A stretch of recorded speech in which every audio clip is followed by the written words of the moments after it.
Other talk shows began to surface after Oprah in the 80s.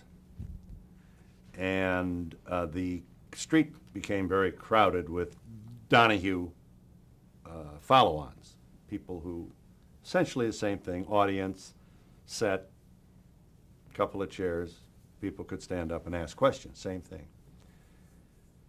And it got racier and racier. Shows, for example, you got two guys and a girl, and they're going to tell you who's the father of the baby she's carrying because they just got the test back from the lab. I mean, we didn't do that. We did blind dates and followed them and took pictures of them and how'd it work out and before and after. I liked them, I didn't like them. But, and that was interesting enough and was amusing, and people enjoyed looking at these young people who were either getting to know each other or finding that they didn't get along and how they broke up and whatever, all of that. Jenny Jones, I'm watching Jenny Jones one day, and she's doing a show on one-night stands. One-night stand. I gotta watch this. So she brings out the girl, 24 years old, lovely, gorgeous.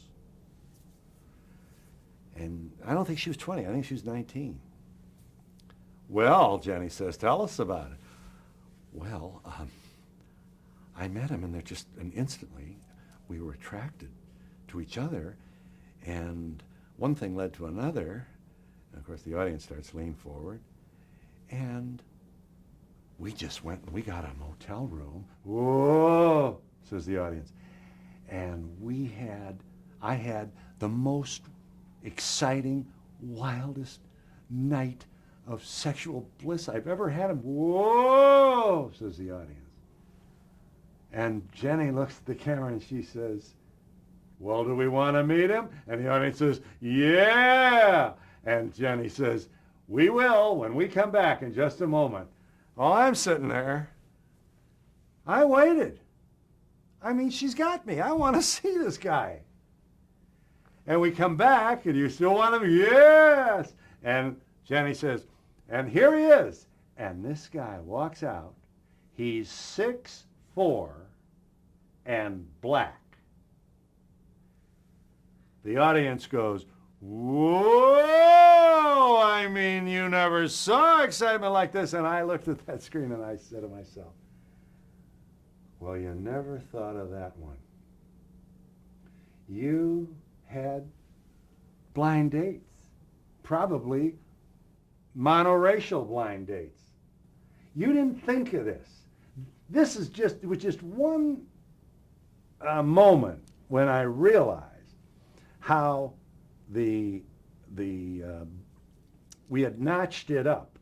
The attempt to get an audience to watch a show had become so competitive and had been produced by young people who will do whatever it takes to win that time period, that we finally had shows like this that I never would have thought of this. It's, would I have done it if we did? Maybe, I don't know. It's not with criticism that I'm making this point. It's with it was a checkpoint. It was a realization that I used to have Bob Dole, the minority and later majority leader of the United States Senate, on the Donahue show all by himself. There is no way I could have done that in the 90s. We used to have Dick Gephardt, the minority leader of the House of Representatives, for an hour. There is no way I could have done that in the 90s. So that the attempt to draw the crowd became so intense that the selection of material became more and more bizarre with each passing week, and finally reached its culmination with the Springer show. Jerry Springer has people fighting each other, pulling hair. I mean, the number one program on all of cable is wrestling. And Jerry Springer obviously discovered that before a lot of us. And what essentially he did was put on a program that cut the baloney and just went for what he knew would be different, exciting, and draw a crowd. And it has worked. He doesn't get all the sponsors in the world, that's for sure. But he obviously gets enough to allow his program to remain alive and commercially viable. And he is doing things that we never would have dreamed of. And once again, I am I'm keeping my own counsel on. You know, I just believe that, I don't believe in censorship. And I believe that if we just relax for a moment, that if these shows are that awful that often, they will fall of their own weight. We don't need any government protests or censorship. And I certainly can't sign off on organized efforts to cancel a program, which many conservative Christian groups do. I may want to picket a program someday, and I don't think there's anything wrong with that. And I never objected to being picketed or criticized. I never objected to being, for when people petition sponsors to cancel us, unless they lied about me, which they often did.